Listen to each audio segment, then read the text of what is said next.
पूछो ही भारतीय जनता पार्टी के लोग से कि 20 साल यहाँ पर राज किया तुम, इस राज का गरीब युवा के लिए क्यों सा काम किया, एक नाम बताता है। ये लोग शेयर के लिए एसटी हमारा खत्म करता है, हम लोग का यहाँ का आदिवासी मूलवासियों को उसके लिए बोलता है। देश का प्रधानमंत्री, मुख्यमंत्री कभी बोलता है गाय चुरा के ले जाएगा, कभी बोलता है भैंस चुरा के ले जाएगा, कभी बोलता है मंगलसूत्र चुरा लेगा, कभी रोटी बेटी माटी का बात करता है। अजीब बात। विगत 5 साल से ना यहाँ कोई मॉब लिंचिंग की घटना घटे, ना किसी तरह का कोई अफरा तफरी यहाँ पर हिंदू समाज करने का, हिंदू मुस्लिम होने का कोई मौका हम नहीं मिला। ये लोग डबल इंजन की सरकार में अनगिनत लोगों को मॉब लिंचिंग के नाम पर मार दिया, कभी गाय पर, कभी बच्चा चोरी पर। अजीब स्थिति है। ये लोग सामाजिक उन्माद और समाज में जहर बोने का काम करता है। और समाज को छोड़ो, आज के दिन में बाप बेटा को लड़वा देता है, घर घर में खून डलवा देता है।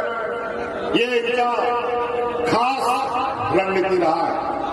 हिंदू मुस्लिम तो करते करते ये लोग आज एक प्रकार देश के लोगों को बेवकूफ बना करके सत्ता हासिल कर लिया दिल्ली में, और उसके बाद पूरे देश में कभी घुसपैठी के नाम पर, कभी हिंदू मुस्लिम के नाम पर, कभी अगड़ा पिछड़ा के नाम पर सबसे वोट मांगता है। हम आपको कहना चाहेंगे, पूछिए इन लोगों ने इस राज में राज अलग होने के बाद 18-19 साल इन लोगों ने राज किया। इस राज में, इस राज का गरीब गुरुआ किसान मजदूर के प्रति इन लोगों ने एक भी काम किया हो तो बता दें। ये लोग हमारे सीएटी एसपीटी को खत्म करना चाहते हैं, यूसीसी लगाकर हमारा आरक्षण समाप्त करना चाहते हैं, और हमारे लोकतंत्र का जो मजबूत स्तंभ है, हम लोग का संविधान को खत्म करना चाहते हैं। आज यहाँ पर 1 साल से एक मुख्यमंत्री असम का यहाँ घूम रहा है, 1 साल से सुपारी लेके घूम रहा है कि सरकार को कैसे गिराए, लेकिन सरकार का एक भी बाल नहीं बाका कर पाया। हमको यहाँ तक जेल भी हमको भेज दिया, लेकिन सरकार को टस से मस नहीं कर पाया। और फिर से वो याद करेंगे इनका, चिंता मत करो। ये आसाम का जो मुख्यमंत्री है, तीर धनुष, गुरु जी का ये निशान तीर धनुष, इसको मजबूत कीजिए। और ये चिड़ी मार जो ऊपर में छील के हुआ घूम रहा है ना, यहाँ से निशाना सब चलता है। कई ऐसे उदाहरण है जिस पर आज भारतीय जनता पार्टी एनडीए का लोग 20 वर्ष तक यहाँ पर राज किया। एक योजना नहीं बता सकता कि यहाँ के किसान, आदिवासी, मजदूर के लिए उन लोगों ने कोई काम किया। आज हम एक एक करके, आज हमारे मजदूर, इस राज्य में गरीबी, पिछड़ापन सबसे अधिक है। और बड़े पैमाने पर हमारे लोग अलग अलग राज्यों में रोजगार, रोजी रोटी के लिए जाते हैं। पहले कहीं पर भी कोई मजदूर मारा जाता था तो कोई सुध लेने वाला नहीं। हमने ऐसा कानून बनाया, देश हो या विदेश, कहीं भी हमारा कोई झारखंड वासी जाकर के उसके साथ कोई घटना दुर्घटना होता है तो उसके पास सरकार का नुमाइंदा पहुंचता है और उसको सकुशल घर पहुंचाने का काम करता है। इनको दिखा सकता हूं, हमारी योजना इतनी 2.5 सालों की है कि इन योजना से 5 गज जमीन के नीचे दब के रह जाएंगे। क्या बात करेगा ये लोग? सिर्फ हिंदू, मुस्लिम, सिख, ईसाई, घुसपैठिया यही बात करता है। बोलता है रोटी बेटी माटी बचाएंगे। क्या रोटी का बात करेगा, क्या माटी का बात करेगा? ये लोग रोटी का बात इन लोग को, इनको शोभा नहीं देता। इनको पूछिए, डबल इंजन की सरकार में यहाँ पर लोग हाथ में राशन कार्ड लेकर के भाग करके मर गया। उसका भी गवाह मैं हूं। मैं उनके घरों में जाता था और उसी समय हमने संकल्प लिया, अब डबल इंजन अगर सरकार रही तो ये राज बचेगा नहीं। और 2019 में हमने उखाड़ करके उसको गुजरात में भेज दिया। जनता पार्टी को पूछिए, 20 साल में तुमने यहाँ के महिलाओं को क्या दिया? पूछो यहाँ के बच्चियों को क्या दिया तो कुछ नहीं बता सकता ये लोग। आज आपके बीच में हमारे साथ उमा शंकर जी भी हैं, उमाकांत रजक जी भी हैं। ये आज चंदन क्यारी से खड़े हैं और ये बोकारो जिला से श्वेता सिंह जी खड़े हैं। और आज हमारे गांव देहात में कई ऐसा गरीब गुरुआ लोग हैं, अपना बच्चा को पढ़ाने के लिए कर्जा लेने लगता है, उधार लेता है, पैसा लेता है, बच्चा का फीस भरने के लिए, इलाज के लिए, बिजली का बिल भरने के लिए महिला अपना गहना गिरवी में रख देती है। अगर समय पर इसका बिल जमा नहीं करोगे तो कोर्ट कचहरी पुलिस हो जाता है। समय पर बच्चा का स्कूल फीस न दो तो बच्चा का स्कूल से नाम कट जाता है। करता है कि नहीं करता है?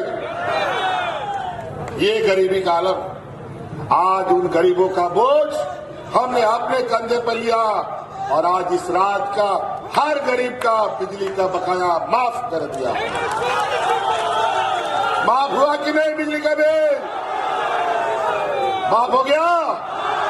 बोझ कम हुआ कि नहीं? कि पहले चरण के चुनाव में इंडिया गठबंधन बहुत भारी मतों से जीत के आ रहा है।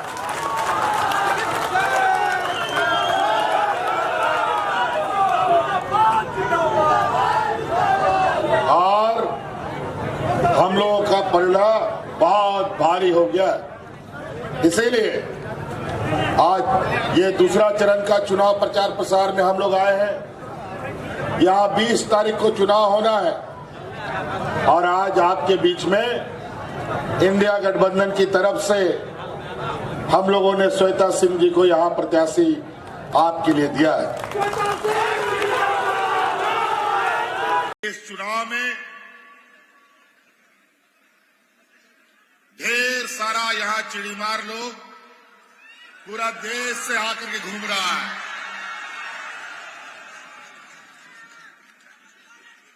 और ये लोकतंत्र चोर, विधायक चोर, सांसद चोर सब घूम रहा है, यहाँ पर मंडरा रहा है। उससे सचेत रहने के लिए, उससे बचने के लिए आपको हम आपके बीच में आए हैं कि सावधान रहिएगा। यहाँ पर पूरा देश का भारतीय जनता पार्टी और एनडीए का लोग असम से लेकर के, यूपी से लेकर के, छत्तीसगढ़ से लेकर गुजरात तक का मुख्यमंत्री, मंत्री यहाँ पर डेरा डाले हुए हैं। वो तो छोड़िए, उसका प्रधानमंत्री और गृह मंत्री भी यहाँ पर डेरा डाले हुए हैं। और एकमात्र इस आदिवासी नौजवान को ये लोग 5 साल से पकड़ते पकड़ते थका हुआ है और आज तक ये हमारा बाल भी बाका नहीं कर पाए। 5 साल राज अलग होने के बाद पहली बार ये भाजपा की सरकार, एनडीए की सरकार को हमने सत्ता से बाहर निकाला है। और सत्ता से बाहर रहने के बाद इनकी हालत ऐसी हो गई है मानो बिना पानी का मछली। इतना बौखलाहट कि अभी राजनीतिक लड़ाई ये नहीं सक रहे हैं तो संवैधानिक संस्थाओं को भी मैदान में उतार रखा है। सीबीआई, ईडी, इनकम टैक्स सब पहली बार देश में और इस राज्य के इतिहास में पहली बार ऐसा विचित्र चुनाव देखने को मिलता है। और तो और हमारा 5 साल का होना अभी 1-1.5 महीना बाकी था, पहले ही चुनाव करा रहा है। और इसलिए चुनाव करा रहा है क्योंकि चुनाव आयोग के पास अधिकार है। मतलब अधिकार है तो जिसको तिसको ठूसो काजी। ऐसा होता है क्या? कोई भी ताकतवर होता है तो जहां तहां जिसको तिसको मारेगा क्या? ऐसा थोड़ी होता है। लेकिन क्या बात आ गया, क्या विषय आ गया 20 साल में, 25 साल में एनडीए की सरकार में तो कभी समय से पहले चुनाव नहीं हुआ। आज किस बात के लिए चुनाव हो गया? वो इसलिए कि इनको पता है एक एक दिन यहां पर इंडिया गठबंधन का भारतीय जनता पार्टी और एनडीए के ऊपर सैकड़ों बरस का वजन के बराबर भारी पड़ रहा था।